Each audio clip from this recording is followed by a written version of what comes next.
Os países europeus, por exemplo, que já têm um estado de bem-estar social consolidado, resolveram o seguinte: não, já consolidamos a saúde, a educação, etc., agora vamos manter o tamanho do estado.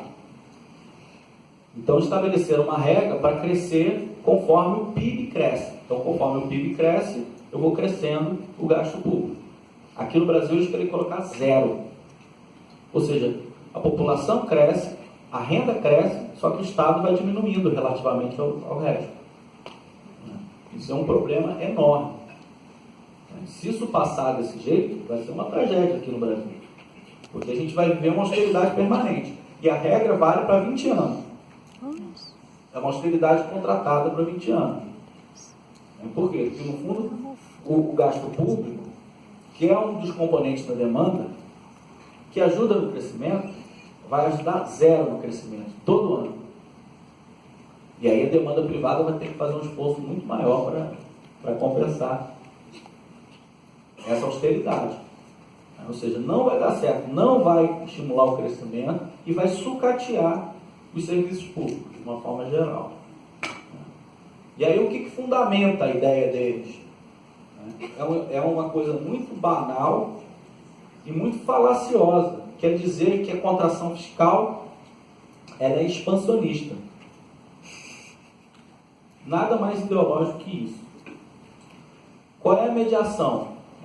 Essa ideia da contração fiscal expansionista é basicamente dizer: eu vou cortar gasto, o PIB vai crescer. A mediação é a confiança, as expectativas, a credibilidade.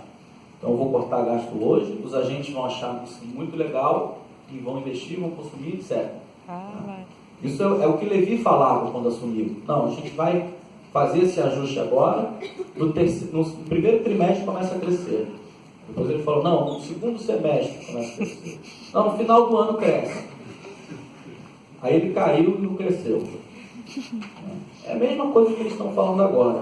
Eles estão dizendo que eles vão fazer esse plano, passar essa proposta no Congresso, e que a partir disso o país começa a crescer porque a confiança é retomada. Isso não existe. Não tem nada mais falacioso que isso. Isso só é possível com suposições hipotéticas. Por exemplo, que os agentes têm expectativa racional, como você estuda no livro de microeconomia, que é engenhoso como suposição e permite toda uma construção matemática em cima dela, mas do ponto de vista prático, não se aplica. Os agentes não têm expectativas racionais. O empresário, ele não investe porque o governo fez ajuste fiscal. Ele investe quando ele vê que tem demanda lá na frente. Ele investe quando ele vê que tem lucro lá na frente.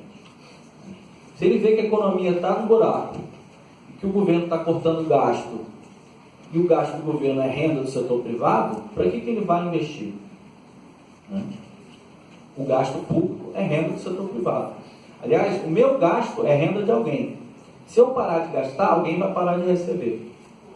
Se o Estado para de gastar, que é o grande gastador, que emprega um monte de gente, que compra um monte de coisa, é um monte de gente que vai deixar de vender e vai deixar de receber dinheiro.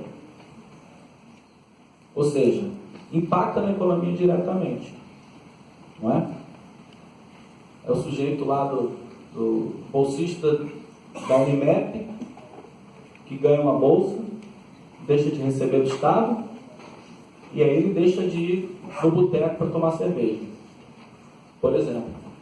Aí o boteco deixa de receber cerveja, e se os clientes forem basicamente bolsistas da Unimep, ele vai despedir alguém, vai eventualmente quebrar. E aí você tem um ciclo vicioso. Ou seja, em momentos de crise, se o Estado corta gasto, ele contribui para a crise. É simples assim. Isso não significa que nunca se possa fazer ajuste fiscal. Nada disso. O ajuste fiscal ele pode ser muito bom, muito oportuno, dependendo da situação. E geralmente ele é oportuno quando você tem um ciclo de boom. Quando o setor privado está investindo, está consumindo e você tem um crescimento econômico muito forte, é bom que o Estado retrai o gasto. Porque aí você não tem mais demanda na economia que a oferta não consegue atender. Mas quando você tem um problema de crise, de carência de demanda, o Estado contraindo o gasto reforça a crise. E é o que está sendo imposto hoje no Brasil, uma austeridade permanente. Tá? E isso é muito grave. Esse tipo de projeto, que é um projeto antissocial, que rasga a Constituição de 88, ele não passaria num pleito eleitoral. Eu acho que não passaria. Se passar, bom, implementa o projeto. Aí, democraticamente, a sociedade brasileira escolhe por outro tipo de projeto, que não aquele da Constituição de 88.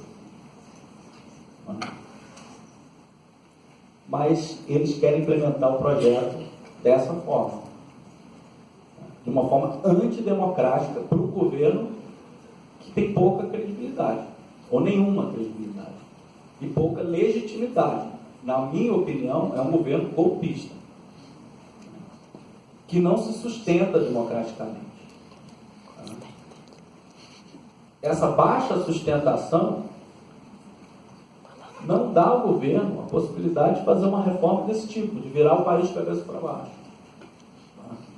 Então, no fundo, esse tipo de reforma é extremamente autoritário. E só pode ser levado adiante com forças autoritárias. Então, eu estou passando para vocês essa preocupação. Como nós, economistas, temos que olhar esse debate e enxergar quais são as consequências políticas desse debate. O que a PEC 241 representa? Que tipo de país que a gente quer viver? É um país onde a gente possa avançar democraticamente com os bens sociais, que possa reduzir as desigualdades, ou é um país do cada um por si, do modelo individualista? Do modelo onde cada um procura no mercado privado o seu serviço social, a sua saúde, a sua educação primária, etc. Então, no fundo, a gente está discutindo aqui os rumos do país. Nesse exato momento, está sendo discutido no Congresso Nacional.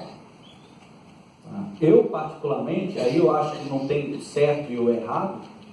Eu acho que tem argumentos que sustentam uma determinada visão, tem argumentos que sustentam outra. É por isso que a ciência econômica ela é necessariamente uma ciência social, onde a história e a economia política são muito importantes, porque a opinião dos economistas elas servem também a interesses.